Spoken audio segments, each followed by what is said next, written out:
नमस्ते। चलिए बिना किसी देरी के सीधे आज के मुद्दे पर आते हैं। आज हम भारतीय संविधान की एक बहुत ही दिलचस्प पहेली को डिकोड करने जा रहे हैं।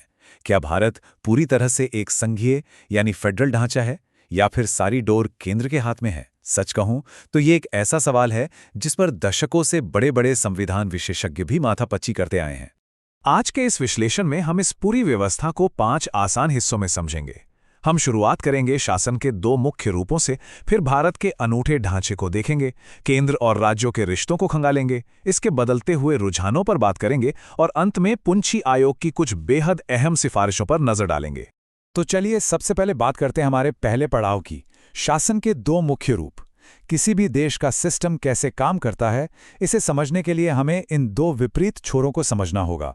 अक्सर जब भी हम भारत जैसे विशाल और विविधताओं वाले देश की बात करते हैं, तो एक बड़ा सवाल हमेशा उठता है, क्या हमारा देश असल में एक संघीय देश है या फिर केंद्र सरकार के पास ही सारे तुरुप के पत्ते हैं? इसे समझने के लिए स्पेक्ट्रम के एक छोर को देखते हैं, यूनिटरी सिस्टम यानी एकात्मक शासन। विद्वान हर्मन फाइनर और डाइसी के अनुसार ये एक ऐसा मॉडल है जहां सारी की सारी ताकत सिर्फ एक जगह यानी केंद्र सरकार के पास होती है।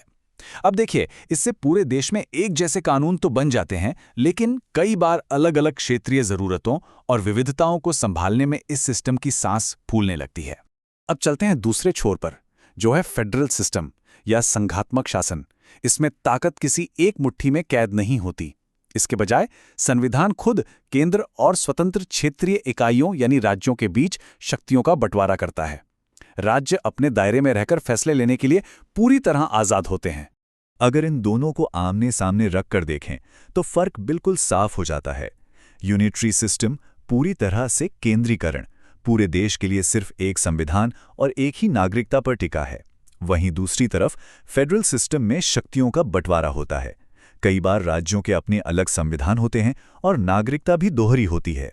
अब आते हैं अपने दूसरे हिस्से पर, भारत का अपना अनूठा संघीय ढांचा। दोनों प्रणालियों को समझने के बाद अब देखते हैं कि भारत इस पूरी तस्वीर में आखिर फिट कहां बैठता है। दिलचस्प बात यह है कि हमारा संविधान जानबूझकर फेडरल या संघीय शब्द का इस्तेमाल कहीं करता ही नहीं है। अनुच्छेद 1 में भारत को साफ तौर पर राज्यों का संघ यानी यूनियन ऑफ स्टेट्स कहा गया है। और सच मानिए, हमारी ये संवैधानिक पहेली यहीं से शुरू होती है। इसका सीधा सा मतलब यह है कि हमारे यहाँ शक्तियों का बंटवारा और स्वतंत्र न्यायपालिका जैसी फेडरल खूबियां तो हैं, लेकिन पूरे सिस्टम में एक बहुत ही मजबूत एकात्मक झुकाव है। आसान भाषा में कहें तो अवशिष्ट शक्तियां यानी बची हुई पावर्स, देश भर में एक ही नागरिकता और यहां तक कि किसी राज्य की सीमाएं बदलने का असली रिमोट कंट्रोल, सब कुछ मुख्य रूप से केंद्र के पास ही है। अब आप सोच रहे होंगे कि ऐसा क्यों? तो बता दूं कि ये केंद्र को ताकतवर बनाने का फैसला कोई एक्सीडेंट नहीं था। आज़ादी के तुरंत बाद देश को टुकड़ों में बंटने से बचाने, अर्थव्यवस्था को एक साथ जोड़ने और बाहरी खतरों से निपटने के लिए एक बेहद मजबूत केंद्र का होना वक्त की सबसे बड़ी मांग थी। आगे बढ़ते हैं अपने तीसरे विषय की ओर, केंद्र और राज्य के संबंध। कागज पर लिखा ये एकात्मक झुकाव असल जिंदगी में कैसे काम करता है, ये इन रिश्तों से ही तय होता है। संविधान ने रोजमर्रा के इन कामकाज को बहुत ही सलीके से 3 खंभों पर टिकाया है। पहला है विधायी संबंध, जहां 3 सूचियों के जरिए तय होता है कि कानून कौन बनाएगा। दूसरा है प्रशासनिक संबंध, जो कार्यकारी शक्तियों और ऑल इंडिया सर्विसेज को गाइड करता है। और तीसरा, जो सबसे ज्यादा चर्चा में रहता है, वित्तीय संबंध, जो ये तय करता है कि टैक्स, जीएसटी और वित्त आयोग के जरिए पैसों का बंटवारा कैसे होगा। अब आते हैं चौथे भाग पर, संघवाद में बदलते रुझान। बीते कई दशकों में इन संवैधानिक संबंधों की जमीनी हकीकत काफी हद तक बदली है। अगर हम आज़ादी के बाद से अब तक का सफ़र देखें तो एक साफ बदलाव नजर आता है। 1960 के दशक तक जब लगभग हर जगह एक ही पार्टी का दबदबा था, तब सब कुछ बहुत स्मूथ था। लेकिन 1967 के बाद जैसे जैसे क्षेत्रीय पार्टियां मजबूत हुईं, राज्यों ने ज़्यादा आज़ादी मांगनी शुरू की और टकराव का दौर शुरू हुआ। फिर 1991 से हमने सहकारी संघवाद की तरफ कदम बढ़ाए और आज हम सहयोग और कड़ी प्रतिस्पर्धा दोनों को एक साथ देख रहे हैं। और इसी से जन्म होता है कोऑपरेटिव फेडरलिज्म यानी सहकारी संघवाद का। ये एक ऐसा कॉन्सेप्ट है जहां केंद्र और राज्य एक दूसरे से लड़ने के बजाय हाथ मिलाकर एक टीम की तरह राष्ट्रीय मुद्दों को सुलझाते हैं। इसका पूरा आधार आपसी भरोसा और साझा जिम्मेदारी है। पर आज की हकीकत थोड़ी और भी दिलचस्प है। आज हम सहकारी और प्रतिस्पर्धी संघवाद दोनों का एक शानदार ब्लेंड देख रहे हैं। राज्य एक तरफ तो बड़ी राष्ट्रीय नीतियों पर केंद्र के साथ मिलकर काम करते हैं, लेकिन वहीं दूसरी तरफ ज्यादा से ज्यादा इन्वेस्टमेंट लाने, इनोवेशन करने और अपनी गवर्नेंस रैंकिंग सुधारने के लिए वो आपस में किसी कॉरपोरेट कंपनी की तरह कड़ी टक्कर भी ले रहे हैं। और अंत में हमारा 5वां हिस्सा, पुंछी आयोग की सिफारिशें।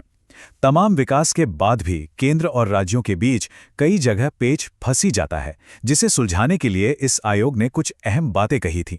कानून बनाने के मोर्चे पर आयोग ने साफ कहा कि केंद्र को तब तक राज्य सूची के मामलों में दखल नहीं देना चाहिए जब तक कि वो बिल्कुल जरूरी ना हो जाए। इसके अलावा राज्य के किसी बिल पर राष्ट्रपति की मुहर लगने में जो महीनों सालों की देरी होती है, उस पर भी एक सख्त टाइम लिमिट लगाने की सिफारिश की गई थी।